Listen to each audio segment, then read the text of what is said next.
بسم الله الرحمن الرحيم. إن الحمد لله نحمده ونستعينه نستغفره ونتوب إليه ونعوذ بالله من شرور نفوسنا وسيئات أعمالنا. من يهده الله فلا مضل له ومن يضلل فلا هادي له، وأشهد أن لا إله إلا الله وحده لا شريك له، وأشهد أن محمدًا عبده ورسوله. اللهم صل وسلم وبارك على سيدنا محمد وعلى آله وصحبه ومن تبعه بإحسان إلى يوم الدين. عباد الله، أوصيكم ونفسي الخاطئ بتقوى الله، واذكروا قول الله عز وجل في كتابه العزيز بعد أعوذ بالله من الشيطان الرجيم. بسم الله الرحمن الرحيم. يا أيها الذين آمنوا اتقوا الله حق تقاته ولا تموتن إلا وأنتم مسلمون. يا أيها الذين آمنوا اتقوا الله وقولوا قولا سديدا يصلح لكم أعمالكم ويغفر لكم ذنوبكم، ومن يطع الله ورسوله فقد فاز فوزا عظيما. أما بعد. Dear brother and sister, today I'm going to address a subject which everyone involved in. Works. Every one of us spend 8 hours sometime, 10 hours, 12 hours at work.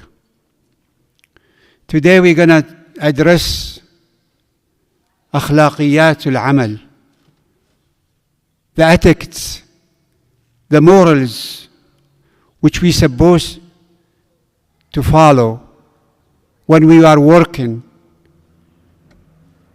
especially when we work for others, company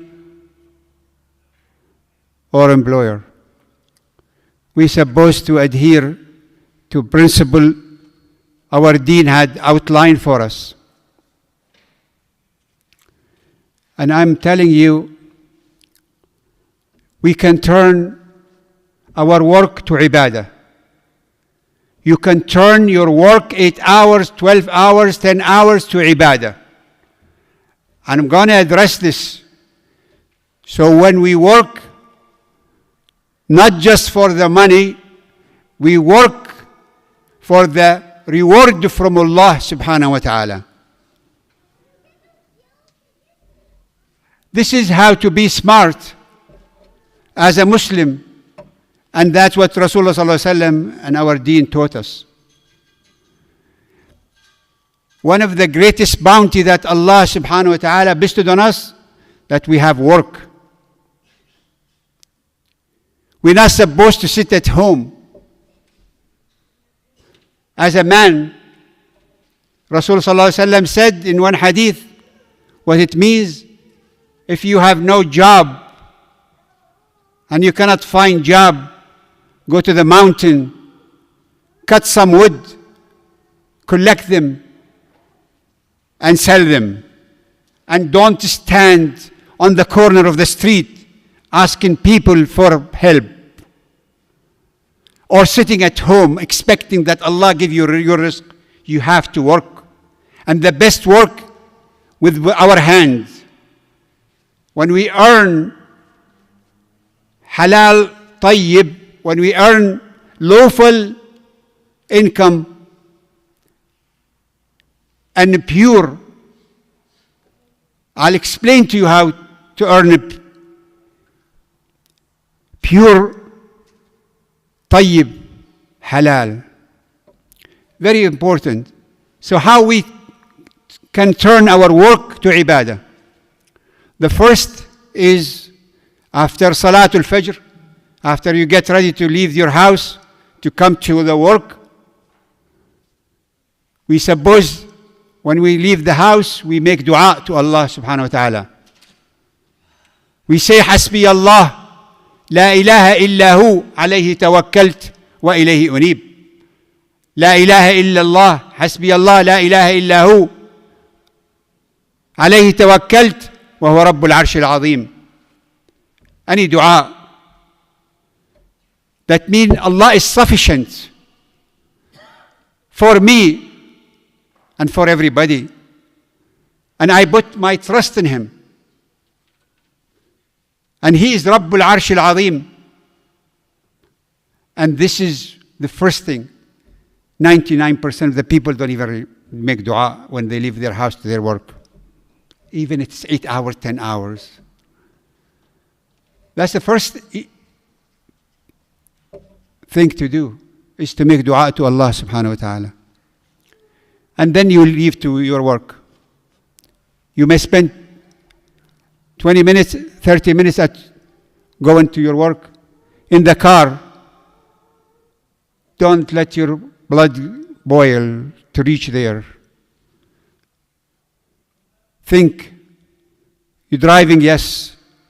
Observing the road, yes. But at the same time, remember Allah subhanahu wa ta'ala, subhanallah, alhamdulillah, to cool you down. Make your blood calm, like cool down. And you reach your work and you start Bismillah ar-Rahman ar-Rahim. Anytime. Bismillah, bring blessing to your work.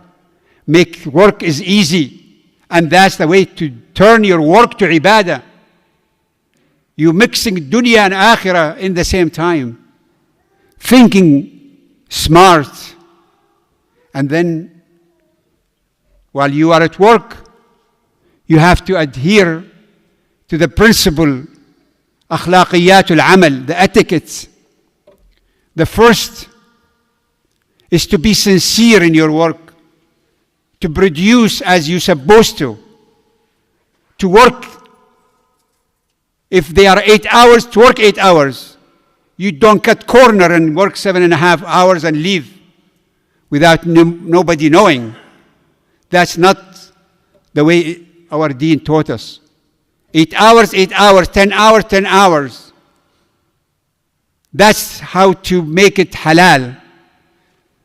If you cut half an hour, 40 minutes or an hour, and you go without knowing, nobody's know, and nobody watching, then that's unlawful. That's not halal anymore. You didn't ask the employer or the company that you're going to leave. That's not your right. And the other things is when you work, you're supposed to work in a place, it is practicing halal things. For example, if you work in a bank and you're supposed to write a riba, the deals with the riba between people, this is not the way Rasulullah sallallahu alaihi wasallam said, because he said, Allah subhanahu wa ta'ala curse the person who practiced riba, and also curse the person who witnessed the riba, and curse the person who write the riba. So if you are working in the bank and you're writing these kind of things, don't stay there too long anymore. Leave. Look for another work. Allah will bless you and find you work. If you work in a place, grocery store, for example, sell wine or anything haram, cigarette, pork, anything in our deen, you don't have to work there. You go find another work and ask Allah. Yes, you can work till you find another work, but then after you find, you leave. You don't want to work there. Why? Anything lead to haram is haram. Anything lead to haram is haram. So we cannot accept anything unlawful. Al-halal is the lawful things. Al-tayyib is the pure things. We're supposed to earn our money in that way. We do not want to be fed or feed our children or our wife with unlawful and halal. We don't want that. Because how dare we do this? It is not because we are fanatic, but this is our deen. If you mix $100 with $1,000, $100 unlawful with $1,000 lawful, it become unblessed money. No barakah in it. No blessing in it. You will waste the $1,000 without even knowing how you spend the money. Rasulullah said, little income, pure, halal, tayyib, far better than a lot and halal. Very, very important to understand this. Anything like forbidden things, wine. The people, Allah subhanahu wa ta'ala in another hadith, cursed the person who produced wine, run the company of the wine, own the company of the wine, the one who sell the wine, the one who carry the wine in his car, the one who sell it and write it, whatever it is. It's all people. Katibu, shahidu, all these kind of things are haram. We're not supposed to do that. A shahid ala riba is involved. And so we have to be careful how we earn our money, how we feed our family, how we feed ourselves. So these kind of things we have to watch. When we go to be employed by somebody, we tell them, look, I need 1 hour or half an hour to pray my salah. You cannot delay the dhuhr or asr till you go home and pray them at home. That's not the way Islam told us. That's not the way to turn your work to ibadah. Your work to turn to ibadah, to become ibadah, you have to adhere to this principle. We spend the 10 hours, 12 hours a day, and then we don't think about our akhirah, subhanallah. And we come home tired, fatigued. We don't want to even pray, and that's not the way it's supposed to. We're supposed to ask the employer, we have right, you have right to pray, and you have right.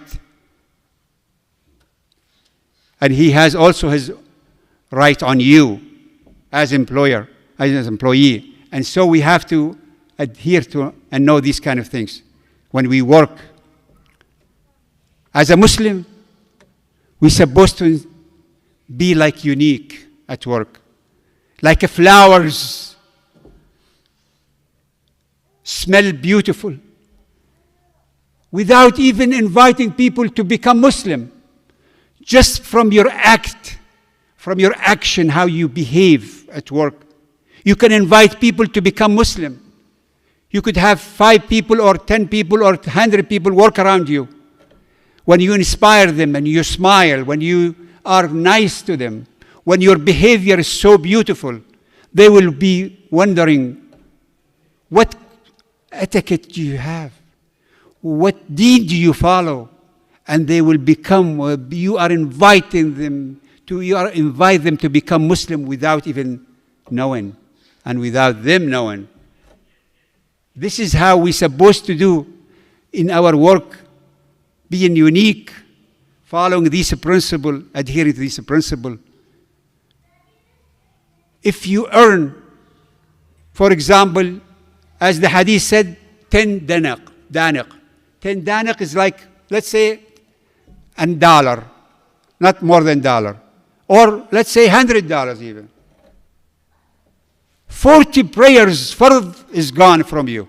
No reward for them. And you have to repent to Allah subhanahu wa ta'ala. When you cheat $1, we're not supposed to cheat when we work. We're supposed to be sincere as it is our work. And not to cut corners, not to use the phone of the company even for long distance, or using the car for the company. That's not ours. That's not the contract that you signed for. But then when people relax and they think these are all lawful, who told you lawful? Did you take permission from the one who owned the company? Dear brother, we cannot. If we're doing anything like this, we should correct ourselves. We should amend ourselves so we can get reward from Allah subhanahu wa ta'ala for this dunya and the akhirah together. The right of the employer or the company on you, you have to adhere to it too. You have to work with your best ability, especially if you work 3 days or 2 days at home, from home. You're supposed to produce at the best, as if Allah is watching you and proving what you do.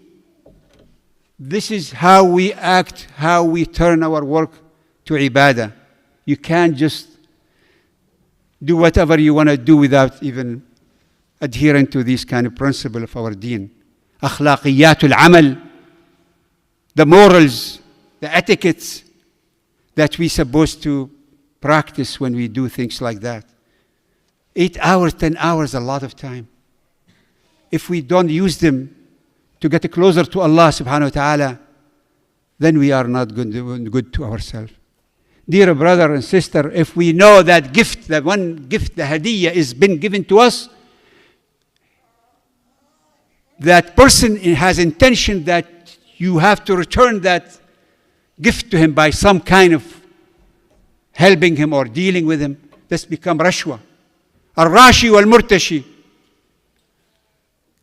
Being cursed from Allah also. You cannot even take rashwa for anything. This has become so things that people do back home. They will not do anything till you give them some money. And this is all called rashwa. This is not good at all. Anything haram, we don't want it. We don't want to practice this kind of practices. Very, very important that we watch everything that we do in this dunya, so we can become in our scale for the akhirah. It's so important. أفضل الكسب البيع المبرور البيع الطيب الحلال. It's so important that we do this. Dear brother and sister, this is our life. This is how we do things. Don't bring anything unlawful to your home. And if you are doing all your prayer, going to Hajj, or Umrah, Siyam, but your income is unlawful. Your income is not pure. Your kasb is not pure. You're feeding yourself with unhalal. Remember, when you raise your hand to Allah to make dua, Allah will not respond to you. Rasulullah sallallahu alaihi wasallam said this. Even if you practice all the other practices, but you can't ask Allah for anything if you are having unlawful things, bringing home and feeding yourself. How can you do this? يرفع يديه. You can raise your hand and you see the answer is no. Till you commit yourself, until you change. We have to repent to Allah subhanahu wa ta'ala. If there is any shubha, if we practice 9 out of 10 halal, but 1 out of 10 is haram, there's shubha. Even there is shubha, doubt, we have to avoid that. No matter how much money we get up from that, how much we may be earning from that. We don't want shubha in our life. We don't want to even go around it. That's what Rasulullah sallallahu alaihi wasallam, when he said, when you go around the shubha, when you go around the doubt, you'll fall in the doubt. We have to remember that we're going to stand in front of Allah subhanahu wa ta'ala. You know, you earn money, and finally you leave this dunya. You are responsible for every cent you earn it, how you earn it, and how you spend it. And if you leave it to your children, if your children knows This is unlawful money they inherited from their father, and they know it is haram. They should not accept it. Should not accept that mirath. Should not. This is unbelievable. We have to be careful. And how we spend then the money, which unlawful. Give it away. And when you give it away, you don't even get reward. But give it away. Don't keep it among your money, which is halal. Very, very important. These things that we take it lightly at times. And Allah is, of course, for Ghafoor Rahim, but we have to be careful. He may not forgive us. We don't have any way to guarantee that ghufr at all. We have to have the morals of Islam. So the people will wonder how wonderful you are, how honest you are, how sincere you are. You are the best. And Allah, wallah, they will give you raise and give you raise and give you raise in your company, and you may become the owner of the company. But you have to be patient. You have to be responsible. You have to be trustworthy. You have to practice your ethics. And you have to ask Allah subhanahu wa ta'ala for help. And you have to do your ibadat while you work, and being kind, because Allah subhanahu wa ta'ala said, Inna Allah rafiq, yuhibbur rifq. And then I want to finish by hadith Rasulullah sallallahu alaihi wasallam. Hadith Rasulullah sallallahu alaihi wasallam, which mentioned that there was a person helping Rasulullah sallallahu alaihi wasallam for 10 years. And this is what he said about Rasulullah sallallahu alaihi wasallam. I worked لقد خدمت رسول الله صلى الله عليه وسلم 10 years. فما قال لي قط أف ولا قال لشيء فعلته لما فعلته أو لشيء لم أفعله لما لم تفعله. Rasul صلى الله عليه وسلم, the person who worked with Rasul صلى الله عليه وسلم, helped Rasul صلى الله عليه وسلم, he said, I spent 10 years. He never said to me no. He never said, why didn't you do this? Or why didn't you do that? Subhanallah, this is Rasulullah sallallahu alaihi wasallam, the good example for us. We're supposed to have these kind of morals in our mind all the time. We have to practice our deen the way, so we can earn dunya and akhirah together in the same time. أقول قولي هذا وأستغفر الله لي ولكم فسعد المستغفرين الحمد لله رب العالمين.